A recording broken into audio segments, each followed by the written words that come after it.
let's move on to COVID-19. So I'd like to discuss how important public health has become. So I wonder, Mr. Blair, is it now a major geopolitical issue, strategic issue, to be viewed in with the same kind of lenses as terror or climate? Yes, I think it is a major geopolitical issue now, and certainly it is very similar to security, if you like. There's two dimensions to this. The first is we're still dealing with COVID. As we've seen, there are still new variants arising. Most recently in India, but we have the variants in the UK, in Brazil, in South Africa, and we're likely to get new variants.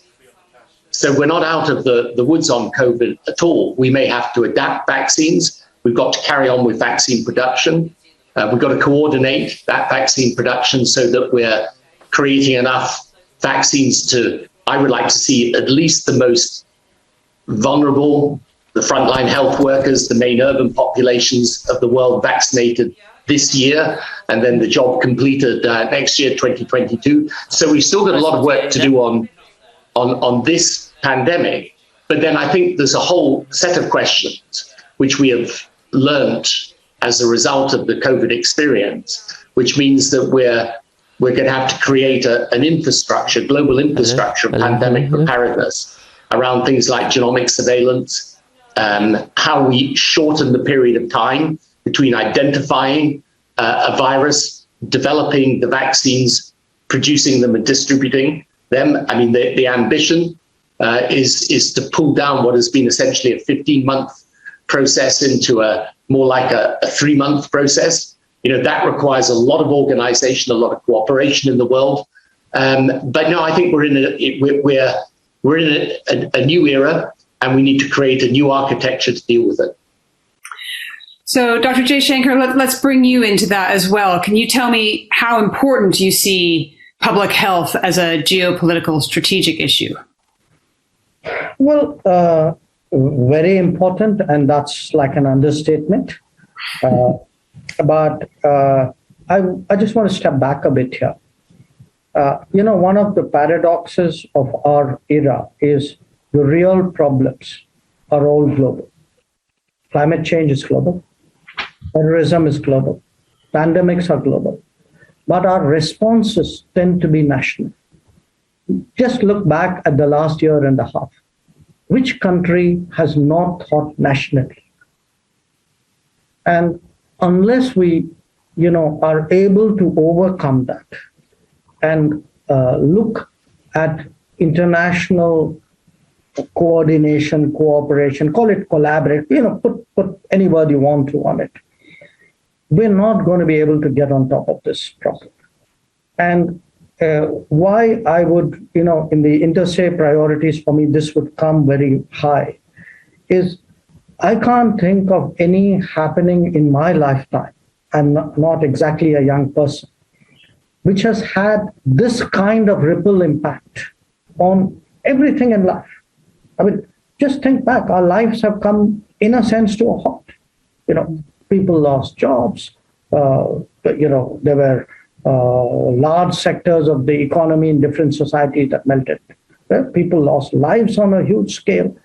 The stresses on people, the change in work style, lifestyle. I mean, it's huge, and it's still continuing.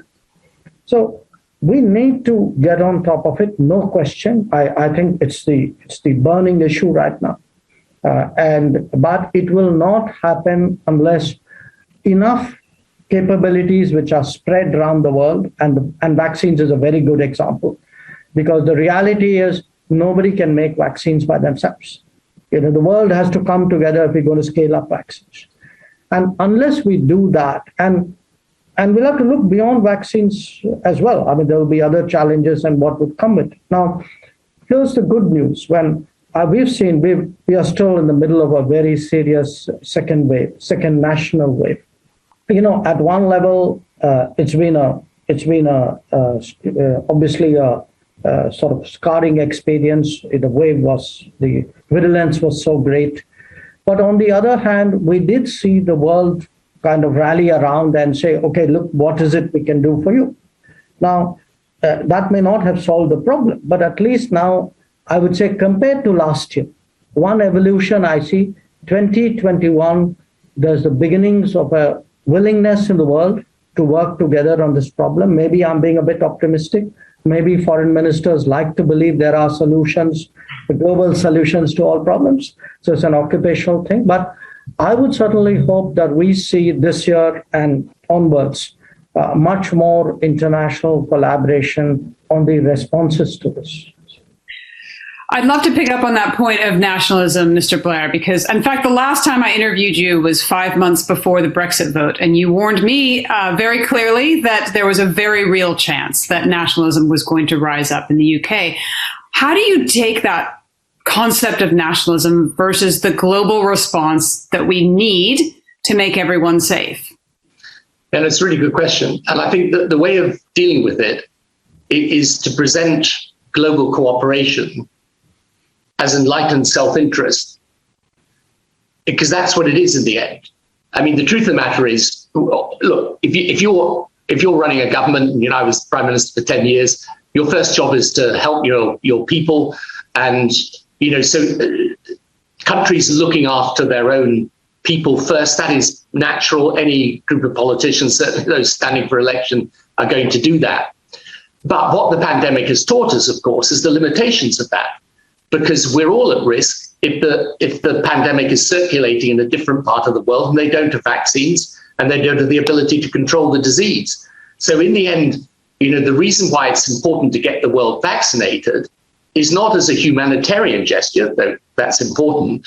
It is in the end in our own interest, because if we don't, we will get fresh variants, and some of those variants may escape and circumvent the vaccines we have in existence already. If I can just come back to the point, though, that Jay was making, which I think is very important and needs underlining. I think the G20 this year will be a very big moment for pandemic preparedness.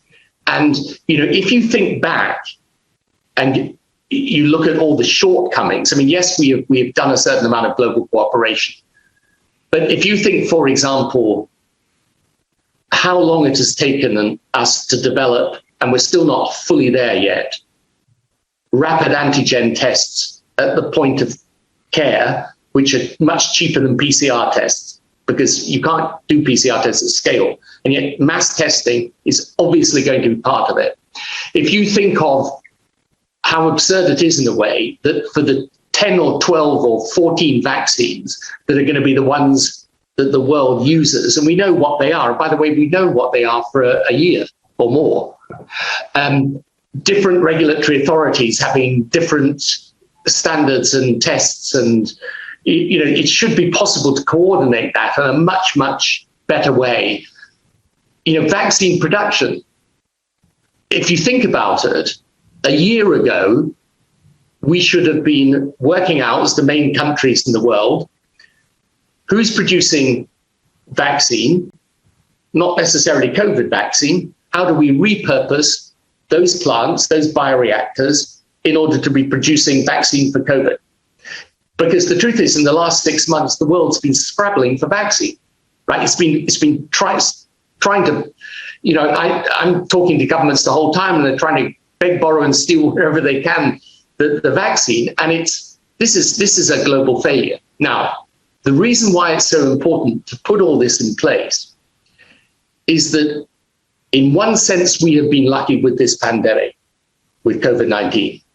And we've been lucky in this sense that it's been obvious over the past few years that this concept of sort of pathogens and turning into pandemics is going to be a feature of the modern world.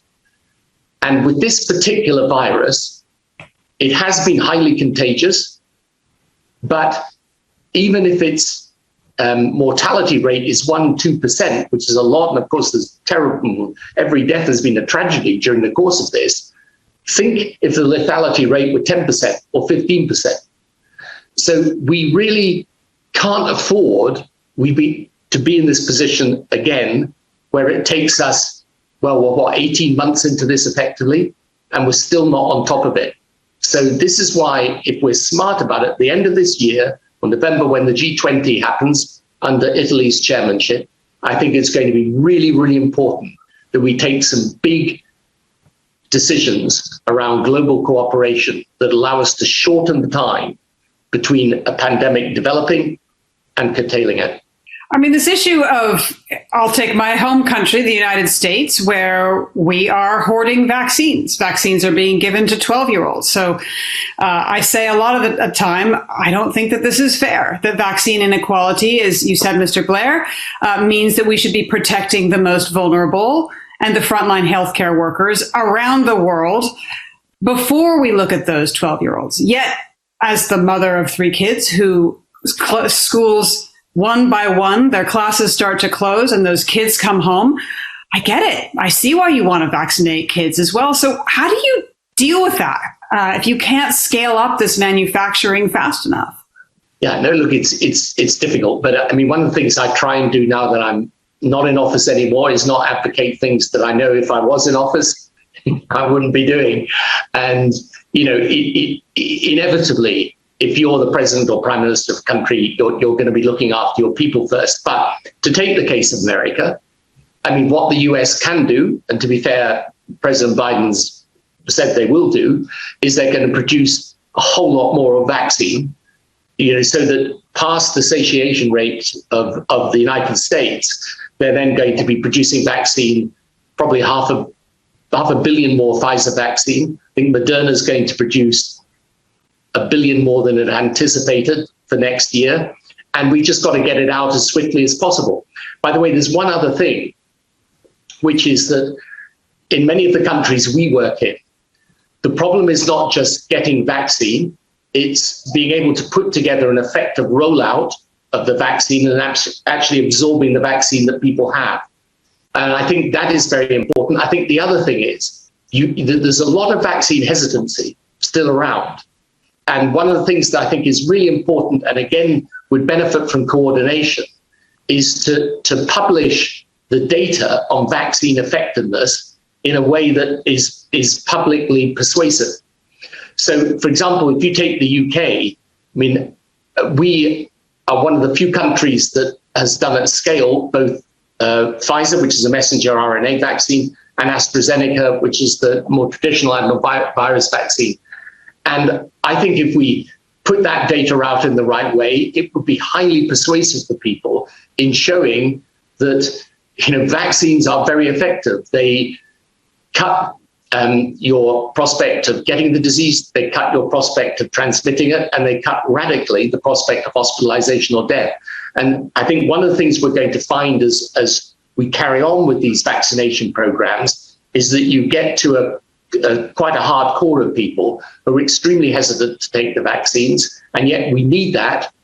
If the virus becomes more transmissible, and the Delta variant is more transmissible, much more, then you're going to need a higher level of vaccination in order to get immunity amongst the population.